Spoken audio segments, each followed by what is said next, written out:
The Dallas Cowboys lose Randy Gregory in free agency. What happened? Why did it happen? We'll break it all down in this episode of the Locked On Cowboys podcast.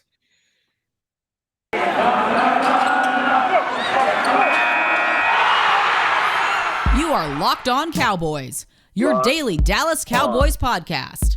Part of the Locked On Podcast Network, your team every day. Locked on Cowboys. Locked on Cowboys. Welcome back to the Locked On Cowboys podcast, part of the Locked On Podcast Network, your team every day. We want to thank you for making us your first listen of the day. We are free and available on all platforms. I am Marcus Mosher. You can follow me on Twitter at Marcus_Mosher. He is Landon McCool. Check him out at McCoolBCB. Landon, what happened with Randy Gregory?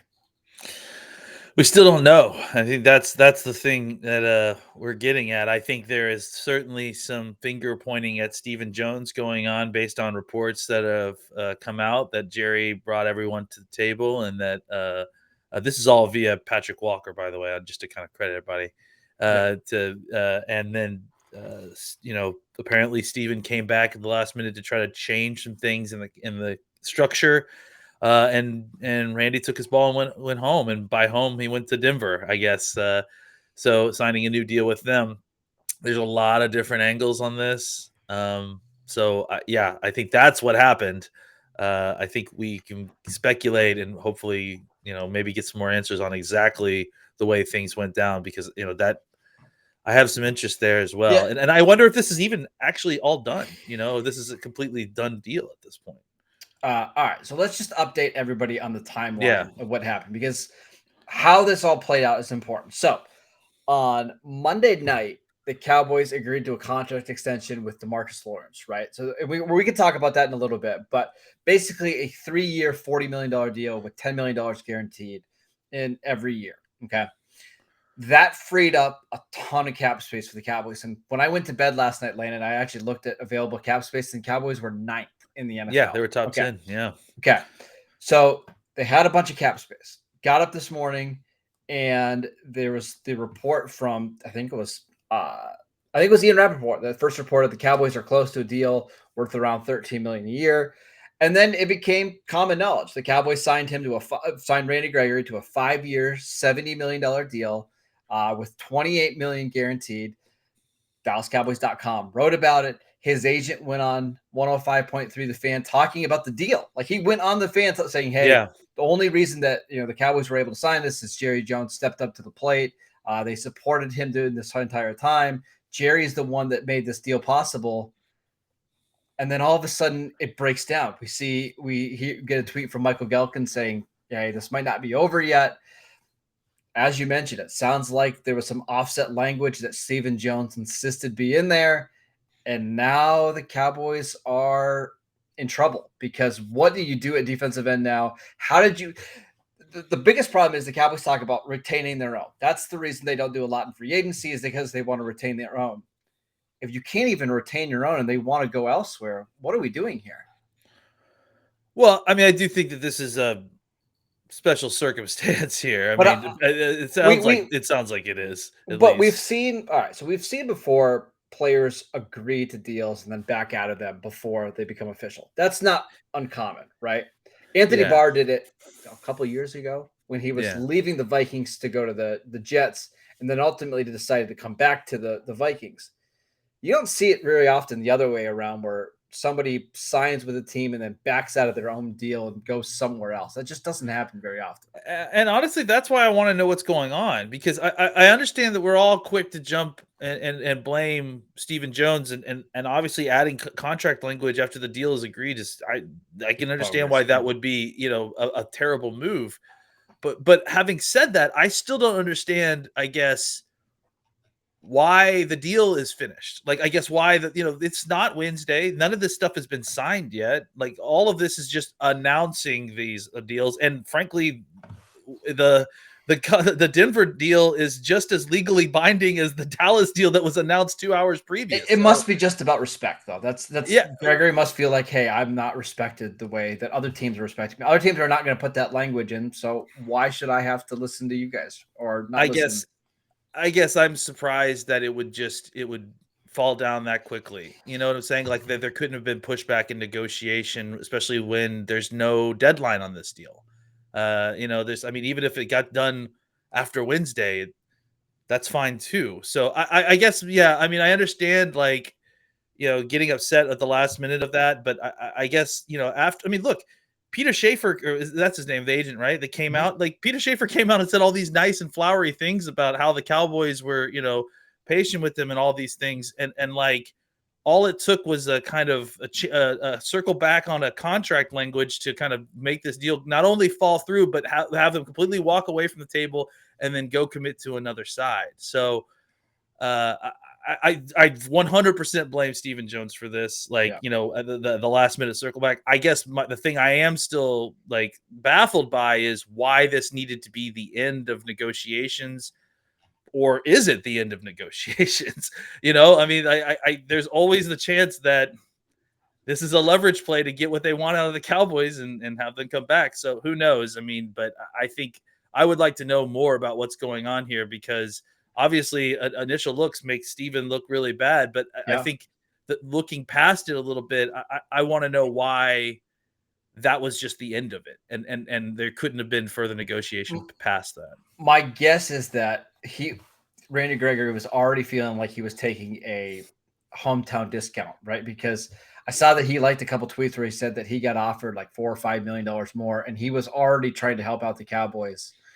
And now, I don't know. And now the Cowboys try to pull this on him. I can get why he's frustrated. And if there's another situation out there, that's similar, and they're not going to have that offset language, why not? This is really Gregory's one big payday that he's going to get after all these years. So I don't want to get into this realm that I've seen other people go where they're like, Randy Gregory should have signed with the Cowboys because he owed the Cowboys something. No, of course he absolutely didn't. But what I will say is that I am surprised that, because of the relationship that they have built over time, that Randy wouldn't just like give them another chance to kind of circle back. That's where I'm a little bit like, unless the offset language was so severe that it was just so insulting to Gregory, right?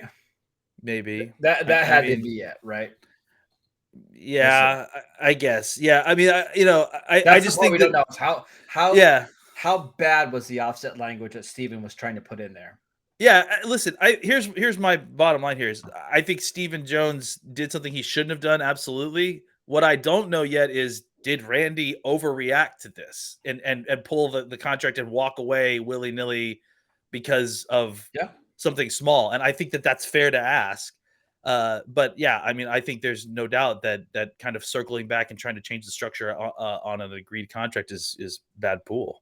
Yeah, it's not great. All right, I want to keep talking about this, but before we do that, let's tell you guys about Bet Online. It's that time of year again as college basketball tournaments are finally upon us. From all of the latest odds, contests, and player props, BetOnline.net is the #1 source for all of your sports betting needs and info. BetOnline remains the best spot for all of your sports scores, podcasts, and news this season.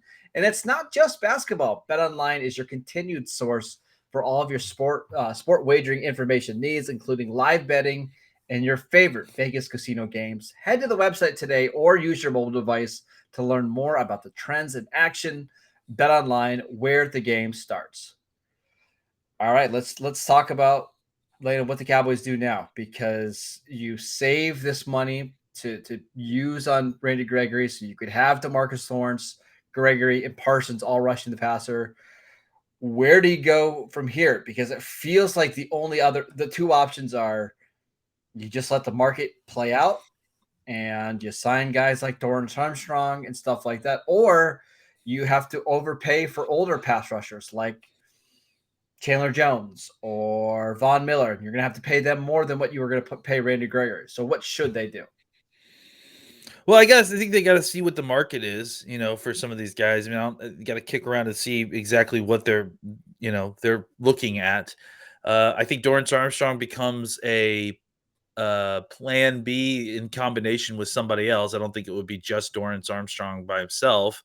But I think that likely, whatever solution, probably maybe a draft pick in Dorrance Armstrong or, a veteran, like you mentioned, with one of these guys. I mean, there are guys on the market. It's not like the Cowboys don't, like, the cupboard's completely bare there. It's not. It's just I really like the Gregory deal. Well, yeah. I mean, so now it's just you're taking on guys with, I mean, some serious age concerns. Like there's Chandler Jones and Von Miller.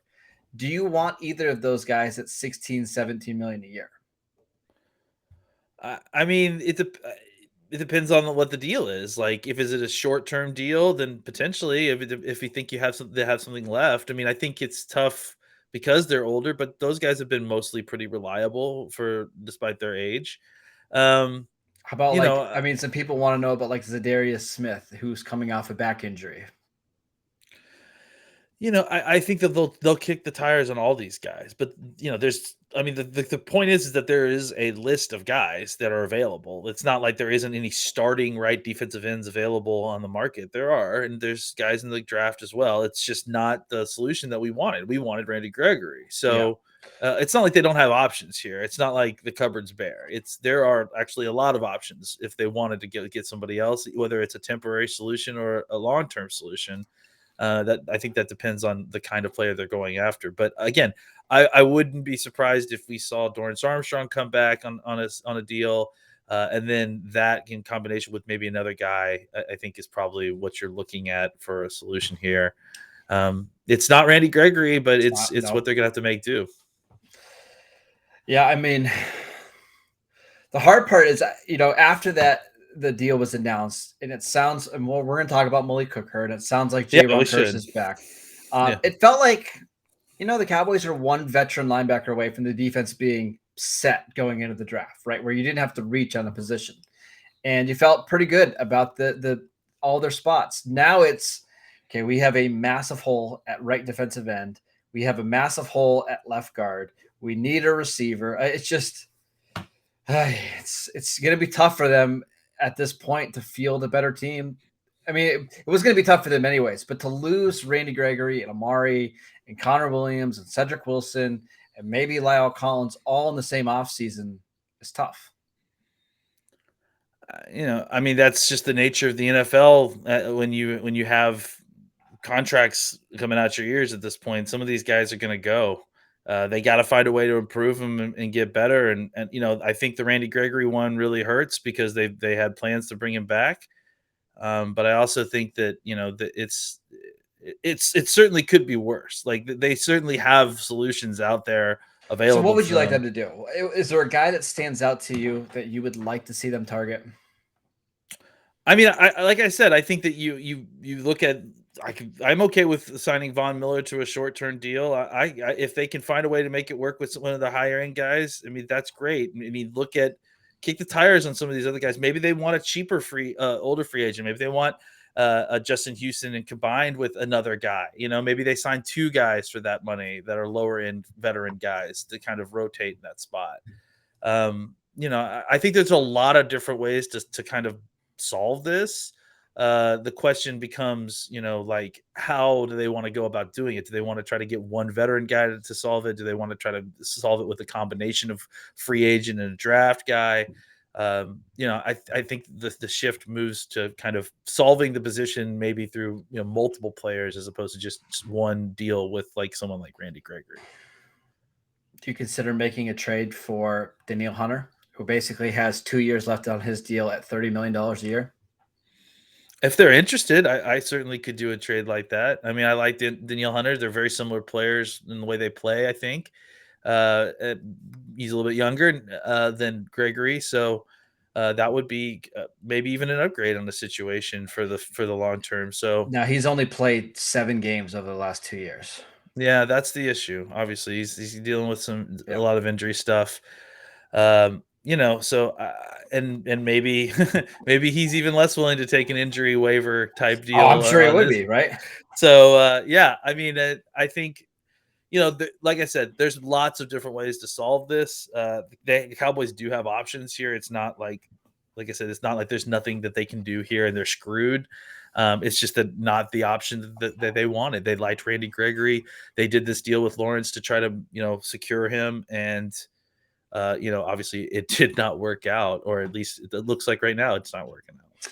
All right, so let's try to talk about some of these other moves without thinking of Randy Gregory, because that would just bother me. Demarcus Lawrence did take a pretty significant pay cut to help them out. He had a cap number of 27 million this year. Now his cap number is down to, I think it's 14 or 16 or something like that. But it guarantees him that he's going to be on the team for the next 3 years.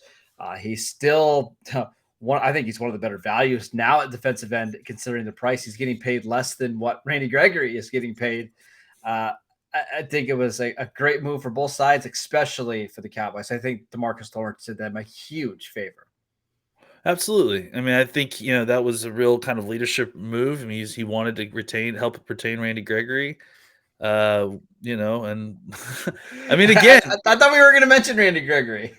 Well, I mean, yeah, I didn't know it was going to throw us into a tailspin if we did. So I won't mention Randy anymore. I'll call him RG. But it's that's why no, RG. We'll just we'll go by initials so it doesn't make anybody upset. I think that they signed a deal because he knew that they needed more players at the position. He wanted to stay in Dallas. It's probably one of the situations where he knows that he only wants to play 3 more years, and he'd rather just stay in Dallas because he lives here and he's got his home here. So it worked out for both sides, and it allows you the opportunity to sign someone like Hooker, to potentially sign someone like Curse into nice deals and bringing them back. And if it's not RG, I'm sorry, then you still have money to sign a quality defensive end in the market, and on top of that, sign the guys you want at safety. So. It was a huge deal. We should not downplay this because this is a really, really big deal. And the Cowboys got an incredible value for one of the top defensive ends in the league. Yeah, we could talk about how much of a disaster the Randy Gregory situation is and was, because it is, right? I mean, it doesn't happen to competent front offices, but they did get a massive win with the Demarcus Lawrence deal because his cap number was going to be pretty crippling to their free agent plan and strategy, and now they freed up a bunch of cap space, and they guarantee that he's going to be on the team for the next 3 years. And we actually talked about this yesterday in a DM, but you are paying him during his age 30, 31, and 32 seasons. But I'm not really worried about it because I think this is the type of player whose game is going to age well, because he's never relied on super athleticism or super quickness or anything. He's hand technique and footwork and power. And I think he's going to be able to do all those things at a high level for the next 2 or 3 years. Yeah, absolutely. I mean, I think that, he's one of those guys whose game is not necessarily built on his physical attributes. It's built on his skill. Those are the guys whose games kind of age well. His hand play and his kind of pass rush plan. Those are things that are going to, just kind of continue to get better as he sees more snaps. So, yeah, I think this is one of those guys that you don't mind signing in the later part of his career because his athleticism tailing off a little bit, like all people do, isn't going to be exactly, the kind of detriment that it is to a lot of players that you see at that similar age. Just really quickly to update the Randy Gregory situation. According to Mike Fisher, our guy, he said that the part of the agreement that got Gregory upset was because of a behavioral clause and off the field stuff they didn't want him to do. Okay. All right. I don't know what that means. I don't know what that means. We feel better. I don't know what that even means. Like, I don't like what behavioral. I don't know what that means. I've seen teams before have clauses, and I have no idea if this is true, but you can't play basketball. Right. I know that's in a lot of the Cowboys contracts, is they don't want them playing basketball in the offseason because they're afraid of injuries. Could it be something like that, or who knows? But it doesn't make me feel any better. All right, let's talk about another deal that the Cowboys made on Tuesday, and actually one that I think was a really, really smart deal. But before we do that, let's tell you guys about Rock Auto. With the ever-increasing numbers of makes and models, it's now impossible for your local chain auto parts store to stock up on all of the parts you need. Rock Auto has everything you need from engine control modules and brake parts, motor oil, and even new carpet. Whether it's for your classic or daily driver, get everything you need in a few easy clicks delivered directly to your door. Best of all, prices at rockauto.com are always reliably low, and they're the same for professionals and do-it-yourselfers. Why spend up to twice as much for the same parts? Go to rockauto.com right now and see all the parts available for your car or truck. Right, locked on in the "How did you hear about us" box, so they know that we sent you. Amazing selection, reliably low prices, all the parts your car will ever need. Visit rockauto.com today. All right, big deal for the Cowboys. They signed Malik Hooker to a 2-year, $8 million deal. I think it was only $4 million guaranteed. We kind of anticipated that this would happen, that they would choose Hooker over DeMonte Casey. I'm just glad it happened, because can you believe that Malik Hooker is only 25 years old? 25. Yeah, it's incredible. I mean, when he came out, he was really young. That's part of what made him such an attractive prospect in my eyes, is that he was, like I said, the best free safety I've ever seen in college. And he was incredibly young coming out. So yeah, the Cowboys got an incredible deal here for a guy that I think is on the rise. I mean, I think agree. as the end of the season was coming around, he was playing incredible football, better and better football. So I'm excited to see what he has.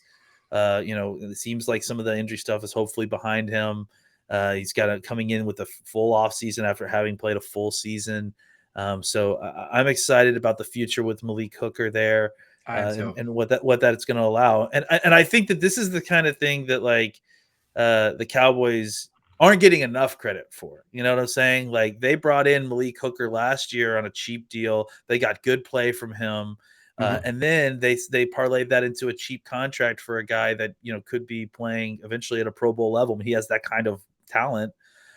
So I think for all the other kind of crap that's been going on at different points, the Cowboys, between the Demarcus Lawrence and the Malik Hooker situation yesterday, they did a lot of good things to kind of help rebuild that team, and hopefully that kind of sets the stage also for the J-Ron Curse to come back and sign with the Cowboys as well. And suddenly you've got a very good safety duo.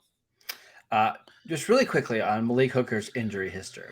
2017, he had a hip tear. 2017, he had a groin injury. 2017, tore his ACL and MCL. That was a brutal year for him. 2018, hip injury. 2018, continued with the hip injury. 2019, he had a Liz Frank injury. 2019, at the end of that year, in September, he had a torn meniscus. 2020, he had a torn Achilles. Landon, this is the first year since 2016 where he's not rehabbing a major injury. It's got to feel really good about where he might be at the beginning of the season. Yeah. I mean, it's exciting. And hopefully, after 3.5, 4 solid years of kind of dealing with, collateral damage from lower body injuries, and kind of, you see that stuff all the time where it kind of cascades into each other, right? An ACL tear suddenly becomes a hip issue, suddenly becomes a calf issue. It's just like the compensation required to heal themselves from these injuries sometimes causes more injuries in other areas. So the fact that he was able to get through that and kind of, put some distance there, and now going into a completely healthy offseason where he's not having to rehab, he's fully just getting into the offseason workout, that could be a really huge thing for him. Yep. And again, a guy that has a talent just pouring out of him, and you saw it at different points. If he can kind of finally get a full offseason under his belt, he didn't actually go through, I mean, if you remember, he didn't go through training camp. Really, he didn't do anything in training camp. He didn't do really anything in the OTAs. He was well behind his recovery versus what we saw from. So I think that you're going to see it this year, that he's going to get a full off season, and the benefits that he's going to get hopefully will reflect in the regular season next year. And he gets to stay with the same defensive coordinator and the same scheme, assuming they bring back J-Ron Curse, which I guess we can't assume anything anymore, but I think they will bring him back. The safety trio of Hooker, Curse, and Donovan Wilson's a pretty good one. And you have a guy down the road that you like in Israel Makamu, a pretty good unit. A couple other little things. Jeremy Sprinkle back with the Cowboys, not unexpected, right? Because Now you've got Dalton Schultz, you've got Sean McEwen, you got Jeremy Sprinkle, and that's the tight end room that you basically had all last year anyways. It's fine. You probably, if there's a value in day 3 of the draft at tight end, you can do that, but I'm fine with those 3 being my tight end room next year. Well, I think on top of that, especially since you're expecting at least some, improvement as well from Sean McEwen, like that he will probably make a move to kind of be that tight end too, right? I don't know if he's going to necessarily get there, but that I'm sure is something that he will definitely be making a move on, and at least there should be improvement in the room. Just based on that, and I think Schultz still is young, still continue to get better as well. So yeah, they're bringing back a crew. I don't know that you're going to get much more from Sprinkle outside of blocking. No, but you're not going to give him more snaps. Now he did play 253 special team snaps last year. He's going to be on the field for a lot of those special team snaps, which is good. Yeah, absolutely. So he's really the perfect third tight end to have. Now the question is, can McEwen be tight end too? We'll see. Couple other things before we head out. Connor Williams gets a 2-year, $14 million deal from the Dolphins. I actually thought that was kind of cheap. Would you have been interested in bringing him back at that price? Yeah. I mean, actually, I saw that number and I was like, I don't know. That seems like something I would be interested in. I know Cowboys fans hate Connor Williams, but I think that he was a better than average NFL guard. And I think that number kind of reflects something similar to that. And you wouldn't have had to spend your first round pick on a left guard, right? Like you could have used that to draft a defensive end. Well, or a wide receiver. Or a wide receiver. And speaking of wide receiver, Cedric Wilson goes to the Dolphins, same team, 3-year deal. I believe it was like 23-ish million. I actually really like that fit in Mike McDaniel's offense. He can do some things out of the slot. He can be your kick returner, punt returner.